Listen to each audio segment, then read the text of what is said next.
Perhaps it's only by looking at ourselves in the curved mirror of self-judgment that we finally feel small enough to fit into the skinny jeans of our lives.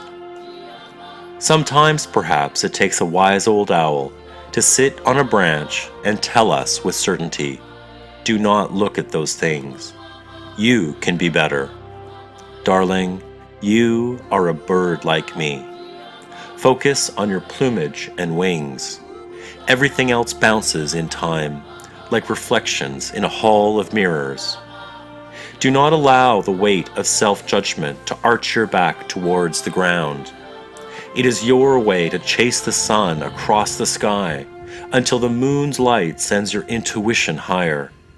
Do not rest, for yours is not the way of the valley yet. It is now the way of mountainship, approaching the heavens with curiosity, the only thing one needs to grow. Do not pay attention to the news of the day. It is simply the wind that whips up chaos at the shallow surface of the ocean. But if you relax and feel into the vast depths, the universe always whispers to our hearts, darling, you are a bird like me. When the day broke, I looked back at a journey lived.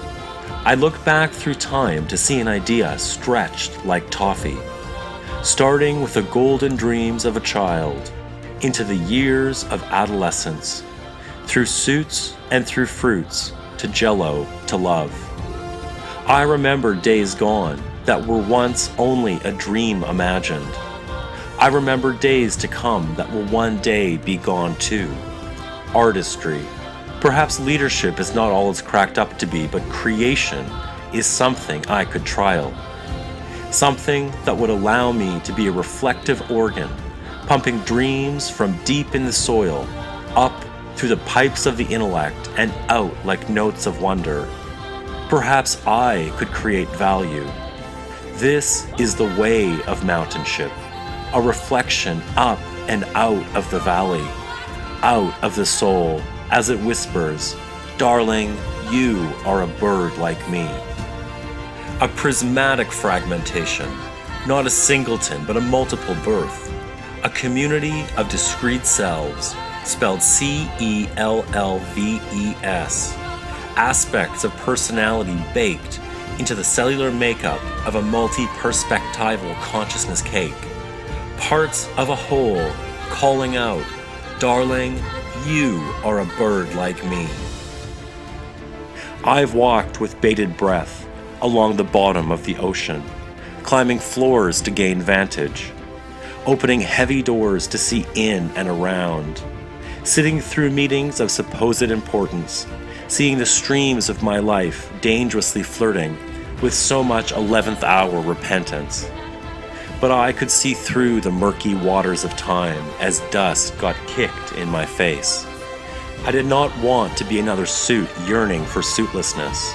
I did not want my true self to look back over 100 years of life and see nothing but trains and planes and forgotten dreams, replaced with someone else's schemes. I did not want to see my back arched in the moonlight, collapsed under the weight of uncertainty, the uncertainty that has claimed so many people I know.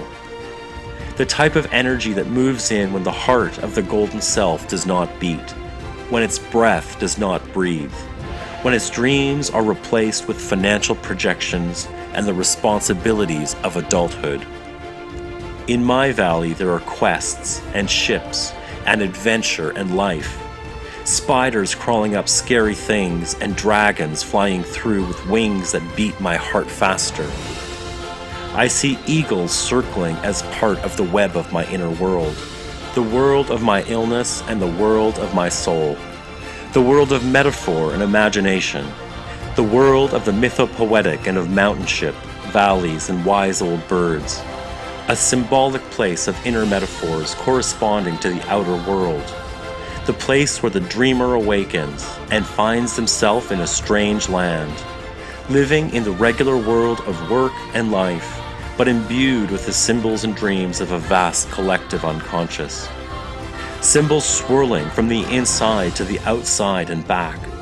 seeing through people, seeing into their inner dimensions, often knowing more about the formation of their worldview and beliefs than they do, feeling confused, old, wise, chaotic, and peaceful all at the same time.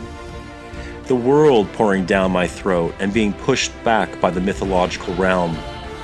I remember being held down by a power god, with scalding insanity and scotch entering my soul, finding peace and protection in eternity, an escape where there was no escape.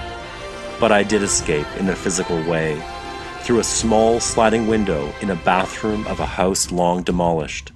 I launched a defense. Tiny and naked, but not helpless, I emerged into the world alone. With me, I took the virtues of knighthood, bravery, trustworthiness, intellect, and loyalty, and to those virtues I added my own humor and charm. These have been my only boons on a perilous journey. Then one day, I was minding my own business, standing on my tippy toes trying to look like a great mountain, and I looked over and saw a cute young man. He was sitting deep in a valley, at the very bottom, but his back was not arched towards the ground, but seemed unaffected by the forces of valleyship, the grandiosity, the charlatanism, the vanity, the extremism. I had never seen anyone before get near the valley that was unaffected by the typical pathologies of the soul. With a gentle smile, he looked up and said hello. I said hello back, then curiously lowered my heels back to the earth. He came up from his valley, and we sat down together and had a coffee exactly 6 years ago. What he has taught me in that 6 years is the way of valleyship, unconditional love, peace, and healthy connection to soul. He has taught me to think before acting, to make love before war, and to see through the obvious into the beauty of things. What I have taught him in that 6 years is the way of mountainship, fire, agency, and healthy connection to spirit. I have taught him to think about himself as well as others, to be free to speak his truth, and to seek his internal fire above all else. Like everyone, our challenge is life on flat land, and optimizing our gifts to suit our everyday dreams and challenges, individually and together. Ours is the way of love, when different people come together and choose to find a shared way, both transform in the process. Some parts from both remain and some parts merge. Perhaps extremes from both are shaved off, and with the excess, a middle place of communion is crafted, like a human nest for two. It seems this is what home was meant to be. When I feel through the lens of compromise, gratitude, difference, sameness, reciprocal giving, and unconditional love, I have always heard my husband's true self say to me, "Darling, you are a bird like me." And with that, my true self reads him these lines to let him know I have seen it all.